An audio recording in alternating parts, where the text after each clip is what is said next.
लक्ष्मी नारायण की कहानी। बहुत समय पहले की बात है। एक छोटे से गांव में एक ब्राह्मण परिवार रहता था। वह परिवार बहुत ही धार्मिक और ईमानदार था। ब्राह्मण का नाम पम कृष्णदत्त था और उनकी पत्नी का नाम भगवती था। उनका एक पुत्र था जिसका नाम लक्ष्मी नारायण रखा गया था। लक्ष्मी नारायण बचपन से ही बहुत परिश्रमी, दयालु और सच्चाई के रास्ते पर चलने वाला था। उसके माता पिता उसे हमेशा अच्छे कार्य करने के लिए प्रेरित करते रहते थे। वह दिन रात अपने माता पिता की सेवा करता और पूजा पाठ में उनका साथ देता। एक दिन गांव में एक बड़ा संकट आ गया। गांव के सारे जल स्रोत सूख गए थे और लोग पानी की तलाश में भटक रहे थे। स्थिति इतनी खराब हो गई कि गांव में भूखमरी फैलने लगी थी। पम, कृष्णदत्त और भगवती बहुत चिंतित थे, लेकिन उन्होंने कभी भी किसी से मदद नहीं मांगी, क्योंकि उन्हें विश्वास था कि भगवान लक्ष्मी नारायण के रूप में उनके साथ हैं।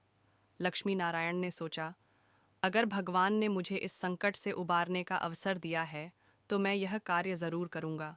वह अकेले ही पहाड़ों की ओर चल पड़ा, जहां एक प्राचीन मंदिर था, जिसमें भगवान विष्णु और देवी लक्ष्मी की मूर्तियां स्थापित थीं। लक्ष्मी नारायण ने पूरी श्रद्धा और भक्ति के साथ उन मूर्तियों की पूजा की और ईश्वर से गांव की स्थिति सुधारने की प्रार्थना की।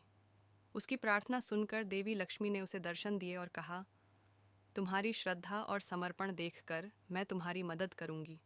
तुम जाओ और गांव के तालाब में पानी आ जाएगा। लक्ष्मी नारायण देवी लक्ष्मी का आशीर्वाद लेकर गांव लौट आया। जैसे ही वह गांव के तालाब के पास पहुंचा, एक चमत्कारी घटना घटी।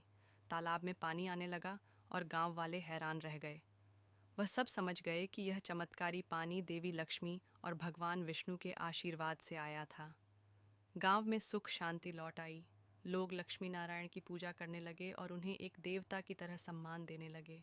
लक्ष्मी नारायण ने यह नहीं सोचा कि उसने क्या किया, बल्कि उसने हमेशा यही समझा कि यह सब देवी लक्ष्मी और भगवान विष्णु के आशीर्वाद से हुआ है।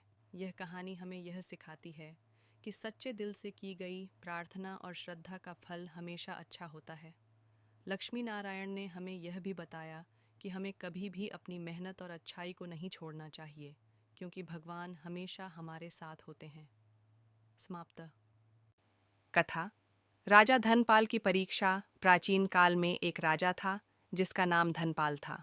वह बहुत धर्मपरायण और दानी था।